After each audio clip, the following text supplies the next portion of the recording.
ಮೊನ್ನೆ ನಡೆದಂಥ ಮಸೂದು ಪ್ರವೀಣ್ ಪೂಜಾರಿ ಫಾಜಿಲ್ ಅವರ ಹತ್ಯೆಯನ್ನು ಪುತ್ತೂರು ವಿಧಾನಸಭಾ ಕ್ಷೇತ್ರ JDS ಉಗ್ರವಾಗಿ ಖಂಡಿಸ್ತಾ ಇದೆ. ಸುಮಾರು 6.5 ಕೋಟಿ ಕರ್ನಾಟಕದ ಜನತೆಯ ಮುಖ್ಯಮಂತ್ರಿಗಳು ಇವತ್ತು ಪಕ್ಷಪಾತವಾಗಿ ವರ್ತಿಸಿದ್ದು ನಾವು ನೋಡಿದ್ದೇವೆ. ಪ್ರವೀಣ್ ಪೂಜಾರಿ ಅವರ ಮನೆಗೆ ಹೋಗಿ ಸ್ವಂತವನ್ನು ಹೇಳಿದರು. ಅವರಿಗೆ ಸರ್ಕಾರದ ವತಿಯಿಂದ ಪರಿಹಾರ ಧನವನ್ನು ಕೂಡ ವಿತರಿಸಿತು. ಅದಕ್ಕಾಗಿ ಅವರನ್ನು ನಾನು ಅಭಿನಂದಿಸ್ತಾ ಇದ್ದೇನೆ. ಅದೇ ರೀತಿ ಅದಕ್ಕೆ ಮುಂಚಿತವಾಗಿ ಒಬ್ಬ ಯುವಕ ಅಮಾಯಕ ನನ್ನು ಕೆಲವು ದುಷ್ಟ ಶಕ್ತಿಗಳು ಹತ್ಯೆಯನ್ನು ಮಾಡಿದರು. ಆತ ಕೂಡ ಒಂದು ಮನುಷ್ಯ, ತಂದೆ ಇಲ್ಲದ ಅನಾಥ. ಅಲ್ಲಿ ಕೂಡ ಈ ರಾಜ್ಯದ ಮುಖ್ಯಮಂತ್ರಿ ಪಕ್ಷಾತೀತವಾಗಿ ನೋಡಬೇಕಿತ್ತು. ಅಲ್ಲಿಗೆ ಹೋಗಿ ಆ ಕುಟುಂಬಕ್ಕೆ ಸ್ವಂತವನ್ನು ಹೇಳಿ ಸರ್ಕಾರದಿಂದ ಪರಿಹಾರವನ್ನು ಕೂಡ ಕೊಡಬೇಕಿತ್ತು. ನಾವರ BJP ಪಕ್ಷದಿಂದ ಪರಿಹಾರವನ್ನು ಕೊಡಿ ಅಂತ ಹೇಳ್ತಾ ಇಲ್ಲ. ಎಲ್ಲ ವರ್ಗದ ಜನರು ಕಟ್ಟಿದಂಥ ಟ್ಯಾಕ್ಸಿನಿಂದ ಪ್ರವೀಣ್ ಪೂಜಾರಿಗೆ ಕೊಟ್ಟ ಹಾಗೆ ಆ ಮಸೂದಿಗೆ ಮತ್ತು ಫಾಜಿಲ್ಗೂ ಕೂಡ ಕೊಡಬೇಕಾಗಿತ್ತು. ಆದರೆ ಮುಖ್ಯಮಂತ್ರಿ ಅದನ್ನು ಮಾಡಲಿಲ್ಲ. ತಾರತಮ್ಯ ನೀತಿಯನ್ನು ಮಾಡಿದರು. ಅವರು ಒಬ್ಬ ನಾಲಾಯಕ ಮುಖ್ಯಮಂತ್ರಿ ಅಂತ ಹೇಳಲಿಕ್ಕೆ ನಾನು ಇಚ್ಛೆ ಪಡ್ತಾ ಇದ್ದೇನೆ. ಇವತ್ತು ಈ ಜಿಲ್ಲೆಯಲ್ಲಿ ಕೋಮುಗಲಭೆ ಆಗಲಿಕ್ಕೆ ಕಾರಣವೇ ಮುಖ್ಯಮಂತ್ರಿಗಳು. ಅವರು ಇದಕ್ಕೆ ಮುಂಚೆ ಒಮ್ಮೆ ದಕ್ಷಿಣ ಕನ್ನಡ ಜಿಲ್ಲೆ ಭೇಟಿ ಕೊಟ್ಟಾಗ ಆ್ಯಕ್ಷನ್ಗೆ ರಿಯಾಕ್ಷನ್ ಅಂತೇಳಿ ಉದ್ರೇಕಕಾರಿ ಜನರನ್ನು ಪ್ರಚೋದನೆ ಮಾಡಿ ಇವತ್ತು ಈ ಜಿಲ್ಲೆಯಲ್ಲಿ ಕೋಮುಗಲಭೆ ಆಗಲಿಕ್ಕೆ ಅದರ ಹೊಣೆ ಮುಖ್ಯಮಂತ್ರಿಗಳಂತ ಹೇಳಲಿಕ್ಕೆ ಇಚ್ಛೆ ಪಡ್ತಾ ಇದ್ದಾರೆ. ನಾನು ಈ ಸಂದರ್ಭದಲ್ಲಿ ಸರ್ಕಾರವನ್ನು ಒತ್ತಾಯಿಸ್ತಾ ಇದ್ದೇನೆ.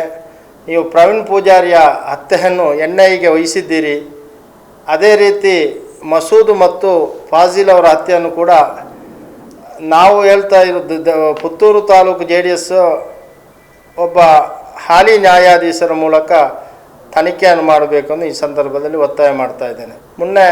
ಇವತ್ತು ನಮ್ಮ ರಾಜ್ಯದ ಮಾಜಿ ಮುಖ್ಯಮಂತ್ರಿಗಳು, ಪಕ್ಷದ ನಾಯಕರಾಗಿರತಕ್ಕಂಥ HD ಕುಮಾರಸ್ವಾಮಿ ಅವರು ಮತ್ತು ನಮ್ಮ ರಾಜ್ಯಾಧ್ಯಕ್ಷರಾದಂಥ CM ಇಬ್ರಾಹಿಂ ಸಾಹೇಬರು, MLCಗಳಾದ ಫಾರೂಕ್ ಮತ್ತು ಭೋಜೇಗೌಡರು ಪ್ರವೀಣ್ ಪೂಜಾರಿ ಮನೆಗೆ ಮತ್ತು ಮಸೂದ ಮನೆಗೆ ಭೇಟಿ ಕೊಟ್ಟು ಅವರ ಕುಟುಂಬದವರಿಗೆ ಸಾಂತ್ವನ ಹೇಳಿ 5 ಲಕ್ಷ ರೂಪಾಯಿ ಪರಿಹಾರನೂ ಕೂಡ ಕೊಟ್ಟಿದ್ದಾರೆ.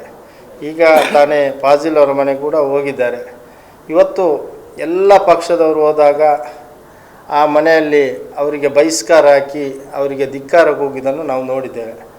ಆದರೆ ಕುಮಾರಸ್ವಾಮಿಯ ವರ್ಚಸ್ಸಿನಿಂದ ಇವತ್ತು ಆ ಮನೆಯವರು ಅವರನ್ನು ಆತ್ಮೀಯವಾಗಿ ಸ್ವಾಗತಿಸಿ ಅವರ ಕಷ್ಟಗಳನ್ನು, ಇದರ ಹಿಂದೆ ಯಾರೆಲ್ಲ ಇದ್ದಾರೆ ಅವರಿಗೆ ಕಠಿಣವಾದ ಶಿಕ್ಷೆಯನ್ನು ಕೊಡಬೇಕು ಎಂದು ಆ ಸಂದರ್ಭದಲ್ಲಿ ಒತ್ತಾಯಿಸಿದರು. ಮತ್ತೊಂದು, ಇವತ್ತು ಮೊನ್ನೆ ಅಲ್ಲಿ ಲಾಠಿ ಚಾರ್ಜ್ ನಡೆಯಿತು. ಅಲ್ಲಿ ಸಾರ್ವಜನಿಕ ಸೊತ್ತಿಗೆಗಳಿಗೆ ಹಾನಿಯಾಗುವಾಗ, ಮಸೀದಿಗೆ ಕಲ್ಲು ತೂರಾಟ ಮಾಡುವಾಗ, ಅದರಲ್ಲಿ ಒಬ್ಬ ಸಂಸದನ ಕಾರನ್ನು ಉಡಿ ಮಾಡಿ ಪಲ್ಟಿ ಮಾಡಲಿಕ್ಕೆ ಹೊರಟಾಗ ಪೊಲೀಸ್ ಅಧಿಕಾರಿಗಳು ಅಲ್ಲಿ ಲಾಠಿ ಚಾರ್ಜ್ ಮಾಡಿದರು. ಅಲ್ಲಿಗೆ ಬಂದಂಥ ವ್ಯಕ್ತಿಗಳು ಕೇರಳದಿಂದ BJP ಮತ್ತು ಸಂಘ ಪರಿವಾರದ ಗೂಂಡಗಳು ಬಂದಿದ್ದಾರೆ.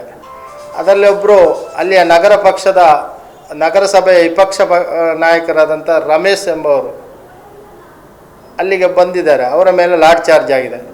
ಮರುದಿವಸ ಇಲ್ಲಿಯ ಸಚಿವರು ಅವರ ಮನೆಗೆ ಹೋಗಿ ಅಲ್ಲಿ ಸಂಧಾನ ಮಾತುಕತೆ ಮಾಡಿ ಬಂದಿದ್ದಾರೆ. ನಾನು ಈ ಸಂದರ್ಭದಲ್ಲಿ ಪೊಲೀಸ್ ಇಲಾಖೆಯನ್ನು, ಜಿಲ್ಲಾ ವರಿಷ್ಠಾಧಿಕಾರಿಯನ್ನು ವಿನಂತಿಯನ್ನು ಮಾಡ್ತಾ ಇದ್ದೇನೆ. ಆ ಕೇರಳದಿಂದ ಬಂದಂಥ BJP ಮತ್ತು RSSನ ಗೂಂಡಾಗಳ ಬಗ್ಗೆ ಸಮಗ್ರವಾದ ತನಿಖೆಯನ್ನು ನಡೆಸಬೇಕು. ಅವರ ಮೇಲೆ ಕೇಸ್ ದಾಖಲಿಸಬೇಕು ಎಂದು ಈ ಸಂದರ್ಭದಲ್ಲಿ ಒತ್ತಾಯ ಮಾಡ್ತಾ ಇದ್ದೇನೆ. ಮತ್ತು ಅಲ್ಲಿ ಲಾಠಿ ಚಾರ್ಜ್ ಮಾಡಿದ್ದು ಸಾರ್ವಜನಿಕ ಸೊತ್ತಿಗೆ ಹಾನಿ ಮಾಡಿದ್ದಾರೆ ಅಂತ ಹೇಳಿ ಅಲ್ಲ, ಲಾಠಿ ಚಾರ್ಜಿಗೆ ಮಾಡಿಸಿದ್ದೇ ಅಲ್ಲಿಯ ಸಂಸದರು. ಅವರ ಕಾರನ್ನು ಪಲ್ಟಿ ಮಾಡಲಿಕ್ಕೆ ಹೋದಾಗ ಅಲ್ಲಿಗೆ BJPಯ ಕಾರ್ಯಕರ್ತರು ಮಾಡಿ ಅಂಥ ನಿಷ್ಠಾವಂತ ಅಧಿಕಾರಿಗಳನ್ನು ಇವತ್ತು ವರ್ಗಾವಣೆ ಮಾಡಿದ್ದಾರೆ. ಇದು ಯಾವ ನ್ಯಾಯ? ಹಾಗಾದರೆ ಅಲ್ಲಿ ಕಲ್ಲು ತೂರಾಟ ಮಾಡುವಾಗ ಪೊಲೀಸಿನವರು ಕೈಗತ್ತಿ ಕೂತ್ಕೊಳ್ಬೇಕಾ? BJP ಅವರು ಅಂತೇಳಿ ಅವರು ಸುಮ್ಮನೆ ಕೂರಬೇಕಾ? ಇದು ಯಾವ ನ್ಯಾಯ? ಬಾಕಿದ್ದ 2 ಹೆಣಗಳು ಹೋದಾಗ ಶಾಂತಿಯುತವಾಗಿ ಅಲ್ಲಿ ದಫನ ಆಗಿದೆ, ಯಾವುದೇ ಅಹಿತಕರ ಘಟನೆ ನಡೆಯಲಿಲ್ಲ. ಇದರ ಹಿಂದೆ BJP ಅವರ ಒಳ ಜಗಳ ಎದ್ದು ಕಾಣ್ತದೆ ಎಂದು ನನ್ನ ಅನಿಸಿಕೆ.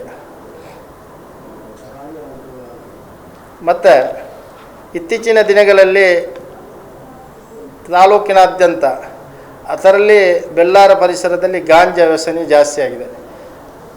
ಸುಮಾರು 70% ಯುವಕರು ಇವತ್ತು ಗಾಂಜಾ ವ್ಯಸನದಲ್ಲಿ ತೊಡಗಿಸಿಕೊಂಡು ಇಂಥ ಕೃತ್ಯವನ್ನು ಮಾಡಲಿಕ್ಕೆ ಅವರಿಗೆ ಪ್ರೇರಣೆ ಆಗ್ತದೆ. ಅದಕ್ಕೆ ಇಲಾಖೆಯವರು ತಕ್ಷಣ ಕಾರ್ಯಪ್ರವೃತ್ತರಾಗಿ ಅದನ್ನು ಮಟ್ಟ ಹಾಕುವಂಥ ಕೆಲಸ ಇವತ್ತು ಮಾಡಬೇಕು ಎಂದು ನಾನು. The Mangala Group of Educational Institutions has been bridging the gap between education and healthcare in Mangalore. Colleges under the group have nurtured the career dreams of several students. Our students have been placed in the defense sector in India as well as in renowned hospitals worldwide. Adequate amenities are provided to the students like transport, canteens and hostels. A well-stocked library, state-of-the-art laboratories, regular skill development courses, e-library system, a vast ground with focus on co-curricular and extracurricular activities are few among the support we offer.